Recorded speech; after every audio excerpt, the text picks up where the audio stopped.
You've been around for an awful long time. 24 years. You have. You've been working in the business for a long time. Yeah. This part must have come at just the right time for you, because we all know, you know, the entertainment business is a fickle mistress, and you know, times you can be riding high, and then things went a bit quiet for you. Yeah, they did. You know, sometimes I think it's very important for people that are breaking into this industry, for maybe even, like you did reality first, didn't you, when you first came out? Right, I think, first of all, kudos to you, well done to you, right? No, seriously. Because I feel sorry for reality stars, because they get thrown in and they're not taught what happens next. Yeah. Right, you know, because it's a long haul. Yeah. Right, you know, I grew up watching these people on TV, and now I'm blessed to be sitting with them, if that makes sense, right? And I remember I was successful in the 90s. I had my own TV show, the highest accolade you can get, really, on Channel 4. I was doing my thing. And then it just went quiet. Yeah. Right, so... Did you have that ready? Do you know what? I think you look better now. Yeah. No, thank you. Yeah, you do. Thank you. You do. I was 26, 27 then. One of the Why things... did it go quiet after that? Because I went bankrupt, and back then bankruptcy wasn't.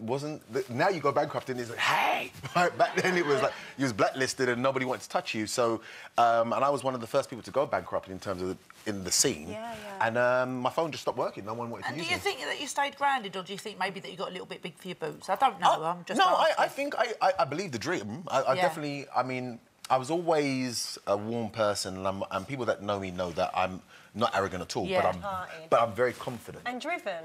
I'm Taurian, so I'm very driven. And I think the UK especially sometimes frowns on people that are confident and say, oh, who do you think you are? And it's like, you're selling yourself. You're the commodity. If you're selling, like, I don't know, if you're selling a pair of shoes, young lady, right, you're not going to go, I think they're OK, I'm not sure, they're not that comfortable, but give them a go. Yeah. Right? You're going to say these are the best shoes you've ever worn, right? So if we're selling ourselves, I'm going to say I'm the best thing you've ever seen. I have to. Yeah. Otherwise, you're not going to buy into me. But unfortunately, in this country, we're very much like, no, I don't like that. That's far too confident. Yeah, far too confident. And that's a very American attitude. Yeah, but I grew up... I remember, I'm a stand-up, so I watched Richard Pryor, Eddie Murphy. These were the people that I looked up to that were very much... Remember Eddie Murphy, Delirious, came out in a red leather suit? That's right. How arrogant is that? Yeah. But his thing is like, but it's all about the marketing. You're going to pay attention to me, so my jokes now are going to seep in, because you're going to be like, oh, my God. So me, I do the same thing. I work out and I do what I do, but it's not for, oh, my God, I want the attention. Yeah. It's strategic. You are going to pay attention so that the information conveys better. But, Richard, are you a bit vain about how you present yourself? You're talking there about working out, are you? Yes, I am, but the vanity is that I believe that you must love yourself first. I think that there are too many people, like, in relationships and stuff like that, that allow things to happen because they start to lose the value of who they are. But a showbiz as well, surely. Absolutely. Like, there are certain things... Do you remember back in the day, was it The Word, when people would come on just to be on TV and they'll do some madness just to be on screen? Yeah. And you go, you can't love yourself if you want just to be on screen. Yeah. So my thing is, I say to everybody out there, if the people deal with you on the value that you put on yourself. Yeah. And I just consider myself very wealthy inside. So if you're not going to deal with me that way, then go away. Do you? Thank you.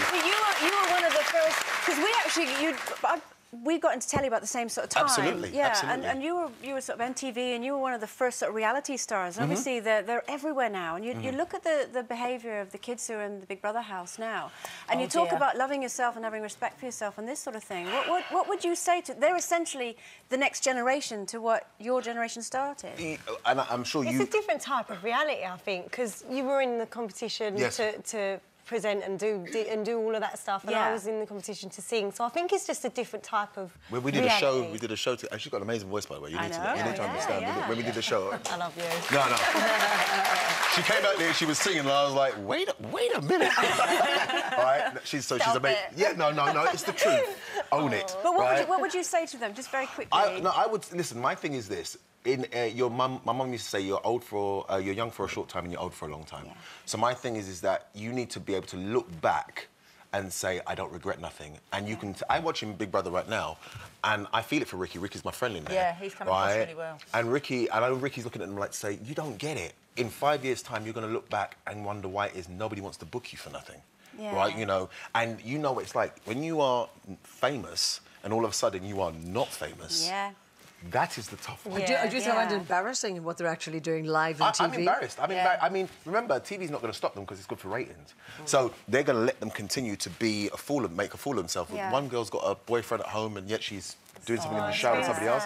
And you think to yourself, that guy that's in the house is going to drop you as soon as you leave. And the man at home is also dropped you already. Right? Why would you do that to yourself?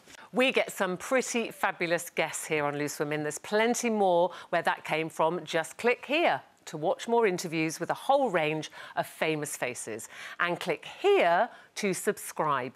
It's free, so you'd be silly not to, really.